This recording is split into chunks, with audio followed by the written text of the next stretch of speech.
ओम गणेशाय नमः। ओम नमः शिवाय। श्री पार्वती पतये नमः। प्रेम से बोलिए प्रथम पूज्य भगवान गणेश की जय।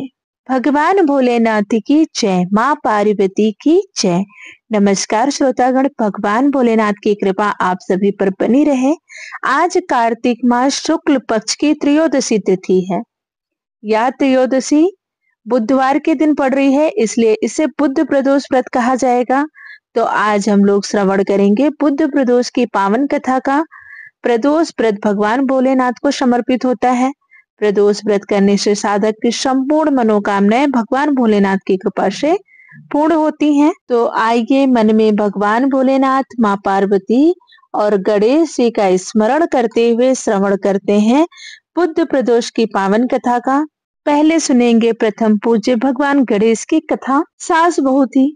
सास अपनी बहू से बहुत चिढ़ती थी। वह बहू को खाने के लिए ढंग से खाना नहीं देती थी।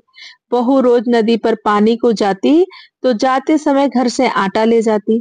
नदी के पानी से आटा गूंथती, गणेश जी भगवान के मंदिर के दीपक से घी लेती, भोग से गुड़ लेती, पास के शमशान में बाटी सेकती, बाटी में घी गुड़ मिलाकर चूरमा बनाती और गणेश जी भगवान को भोग लगाकर खुद जीम लेती।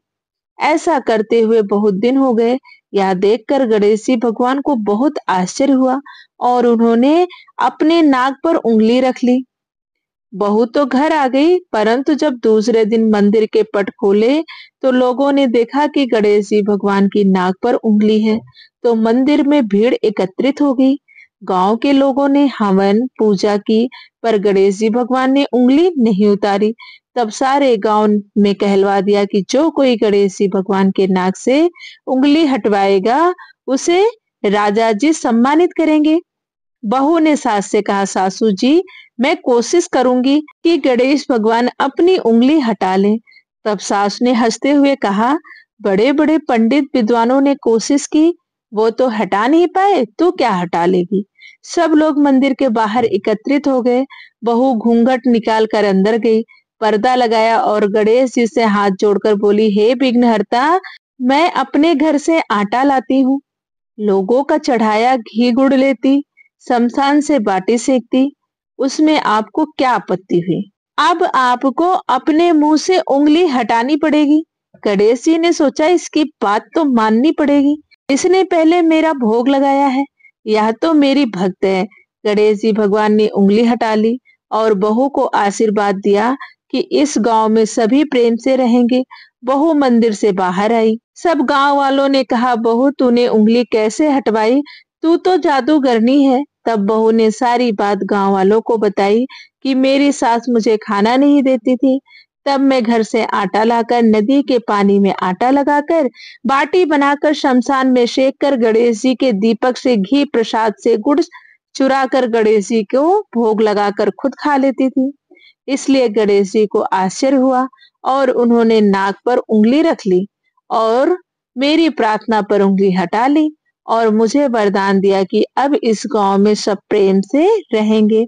हे गणेश जी भगवान, जैसे बहू का मान बढ़ाया वैसे ही सबका मान बढ़ाना। कथा कहने वाले, सुनने वाले और हुंकारा भरने वाले सबके मनोरथ को पूर्ण करना। प्रेम से बोलिए विघ्नहर्ता की जय, गणेश भगवान की जय। आइए अब सुनते हैं बुध प्रदोष की पावन कथा।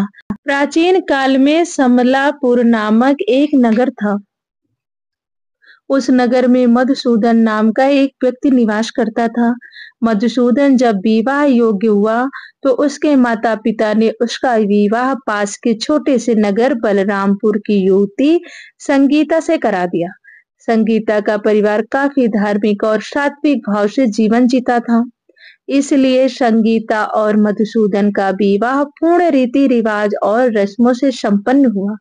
विवाह उपरांत संगीता और मधुसूदन सुखपूर्वक दाम्पत्य जीवन जीने लगे।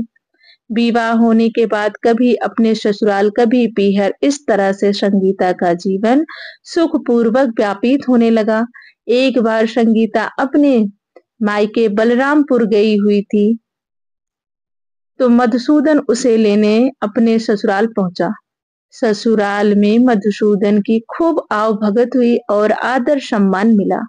संध्या को जब मधुसूदन ने ससुराल से विदाई लेनी चाही, तो संगीता के माता पिता ने मना कर दिया।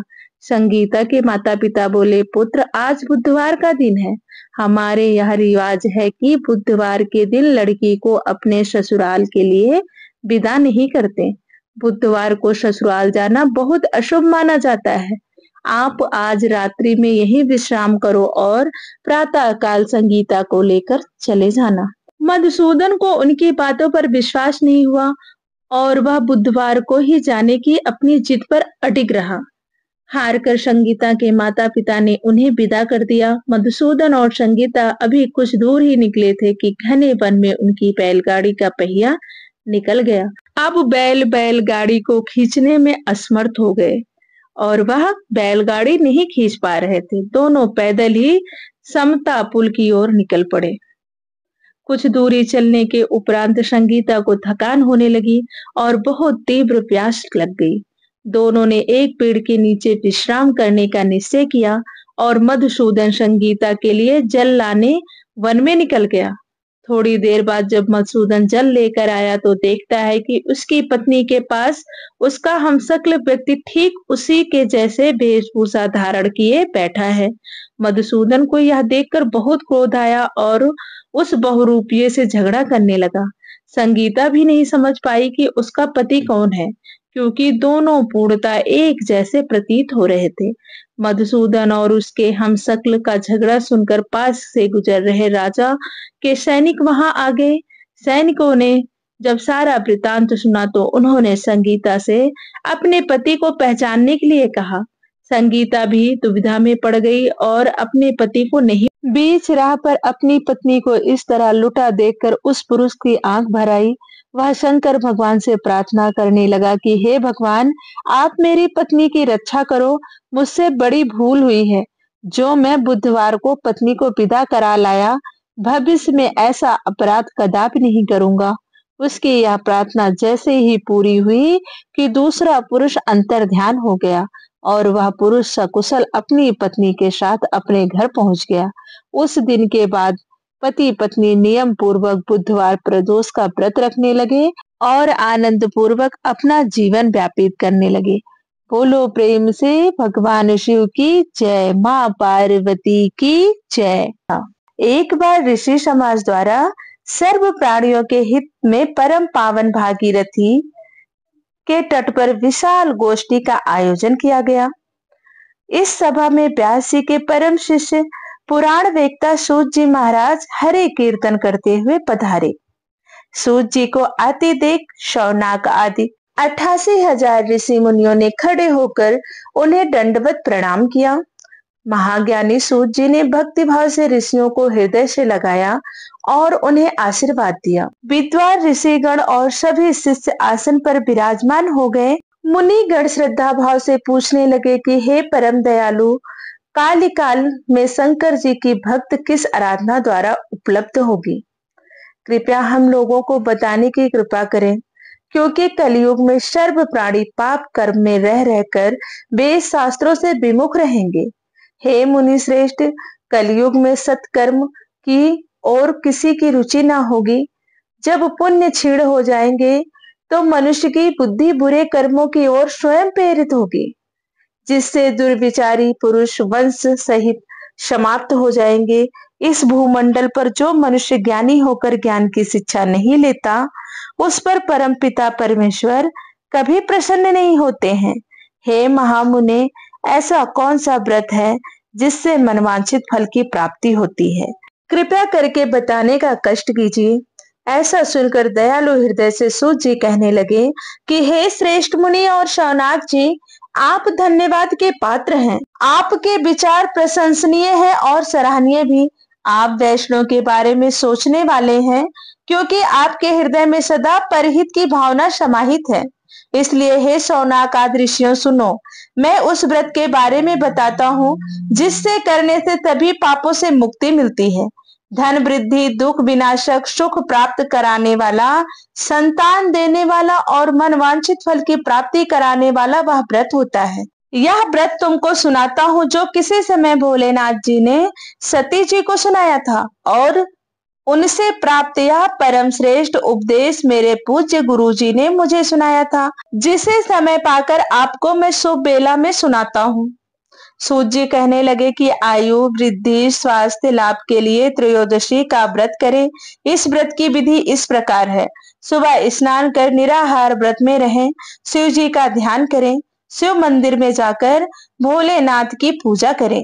पूजा के बाद अर्ध पुंड का त्रिपुंड तिलक धारण करें, शिवलिंग पर बेलपत्र चढ़ाएं, धूप दीप और अच्छत से पूजा करें। शिव जी को ऋतु फल अर्पित करें। ओम नमः शिवाय मंत्र का रुद्राक्ष की माला से जाप करें। ब्राह्मणों को भोजन कराएं और सामर्थ्य अनुसार दान दक्षिणा दें। इसके बाद मौन व्रत रखें। व्रती को सत्य बोलना है। इस व्रत में हवन आहुति भी देनी चाहिए। शौनक ऋषि बोले, हे पूज्यवर, आपने यह बताया कि यह व्रत परम गोपनीय, मंगलप्रद और कष्ट निवारक है। कृपया यह बताने का कष्ट करें कि यह व्रत किसने किया और उसे क्या फल प्राप्त हुआ है। श्री सूत जी बोले, आप शिव के परम भक्त हैं। आपकी भक्ति देखकर मैं व्रती पुरुषों की कथा कहता हूँ। एक गांव में अति दीन ब्राह्मण निवास करता था। उसकी पत्नी प्रदोष व्रत किया करती थी और उसका एक पुत्र था। एक बार की बात है कि उसका पुत्र गंगा स्नान करने के लिए गया था। मार्ग में उसे चोरों ने घेर लिया और कहने लगे कि हम तुझे मारेंगे नहीं, लेकिन तू अपने पिता का गुप्त धन बतला दे। बालक दीन भाव से कहने लगा कि हम अत्यंत दीन दुखी हैं, हमारे पास धन कहाँ है। चोर फिर कहने लगे कि तेरे पास पोटली में क्या बंधा है। बालक ने उत्तर दिया कि मेरी माता ने मुझे रोटी बना कर दिया था, वही मेरे पास है। दूसरा चोर बोला कि भाई, या तो अति दीन दुखी हृदय है, इसे छोड़िए। बालक इतनी सी बात सुनकर वहां से जाने लगा और एक नगर में पहुंचा। नगर के पास एक बरगद का पेड़ था। बालक थककर वहां बैठ गया और पेड़ की छाया में सो गया। उस नगर के सिपाही चोरों की खोज कर रहे थे और वह बालक के पास आ गए। सिपाही बालक को चोर समझकर राजा के पास ले गए और राजा ने उसे कारावास की आज्ञा दे दी। उधर बालक की मां शंकर जी का प्रदोष व्रत कर रही थी। उसी रात राजा को स्वप्न आया कि यह बालक चोर नहीं है, सुबह होते ही छोड़ दो, नहीं तो आपका राज्य वैभव जल्द ही नष्ट हो जाएगा। रात समाप्त होने पर राजा ने उस बालक से पूरी कहानी पूछी और बालक ने सारी बातें बताई। बालक की बात सुनकर राजा ने सिपाही को भेजकर माता पिता को बुला लिया। राजा ने जब उन्हें भयभीत देखा तो कहा कि तुम चिंता मत करो, तुम्हारा बालक निर्दोष है। हम तुम्हारी दरिद्रता देखकर 5 गांव दान में देते हैं। शिव की दया से ब्राह्मण परिवार अब सुखी रहने लगा। इस प्रकार से जो कोई इस व्रत को करता है उसे आनंद की प्राप्ति होती है। प्रेम से बोलिए भगवान भोलेनाथ की जय, माँ पार्वती की जय। दोस्तों, यह थी प्रदोष व्रत की पावन कथा। अगर आपको कथा अच्छी लगी हो तो प्लीज कमेंट में ओम नमः शिवाय लिखें और वीडियो को लाइक करें, शेयर करें और चैनल को जरूर सब्सक्राइब कर लें ताकि सभी व्रत त्योहारों की कथा आपको आसानी से मिल सके। धन्यवाद। राधे राधे। जय माता दी।